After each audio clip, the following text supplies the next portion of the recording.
சற்று முன் கிடைக்கப்பெற்ற மிக முக்கியமான செய்தி ஒன்று வெளியாகி உள்ளது. ஓபிஎஸ்ஸிற்கு அடித்த அதிர்ஷ்டம். அனைத்திந்திய அண்ணா திராவிட முன்னேற்றக் கழகத்தில் ஓபிஎஸ் அவர்களை கட்சியிலிருந்து நீக்கப்பட்டதாக எடப்பாடி பழனிசாமி அவர்கள் அறிவித்திருந்தார்.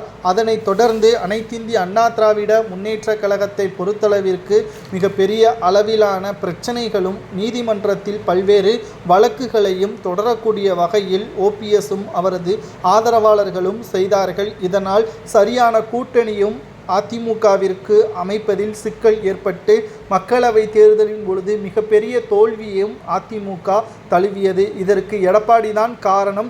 எடப்பாடி அதிமுகவில் ஓபிஎஸ்ஸையும் சசிகலாவையும் மீண்டும் இணைத்திருந்தால் மக்களவை தேர்தலில் பாஜகவும் கூட்டணியை வைத்திருக்கும், திமுக மிகப்பெரிய தோல்வியை தழுவியிருக்கும் என்று அதிமுகவின் எம்எல்ஏக்களும் மாஜி அமைச்சர்களும் மிக முக்கியமான நிர்வாகிகளும் கருத்துக்களை தெரிவித்தனர். மேலும் எடப்பாடி பழனிசாமிற்கு எதிராக அதிமுகவில் செயல்படக்கூடியவர்களை ஓரம் கட்டும் வேளையில் எடப்பாடி இறக்கினார். அதாவது கடந்த சில மாதங்களுக்கு முன்பாக செங்கோட்டையன் அவர்கள்தான் தனக்கு எதிரியாக வருவார் என்று நினைத்து கொண்டு அவரது பதவியை பறித்தார் எடப்பாடி பழனிசாமி அவர்கள்.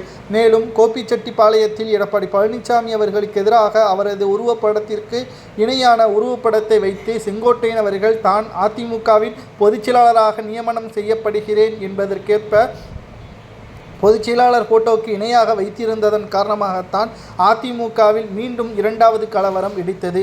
இந்த நிலையில்தான் இது ஓபிஎஸ்ஸிற்கு சாதகமாகவும் அமைந்தது. ஏனென்றால் செங்கோட்டையன் அவர்கள் அதிமுகவில் நீக்கப்பட்டவர்களை இணைக்க வேண்டும் என்று கூறுகிறார்.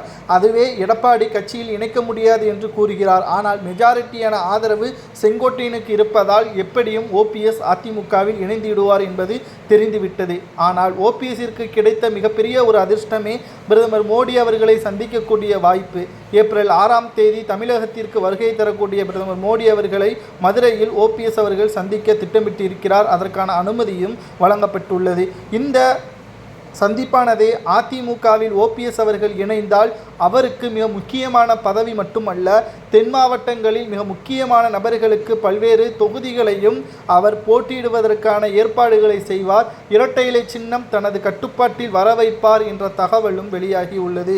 எடப்பாடியை டம்மியாக மாற்றிவிட்டு செங்கோட்டையனுக்கு முக்கிய இடத்தையும் அடுத்ததாக ஓபிஎஸ் அவர்கள் பதவியை பெறுவார் என்ற தகவலும் கிடைக்கப்பெற்றுள்ளது.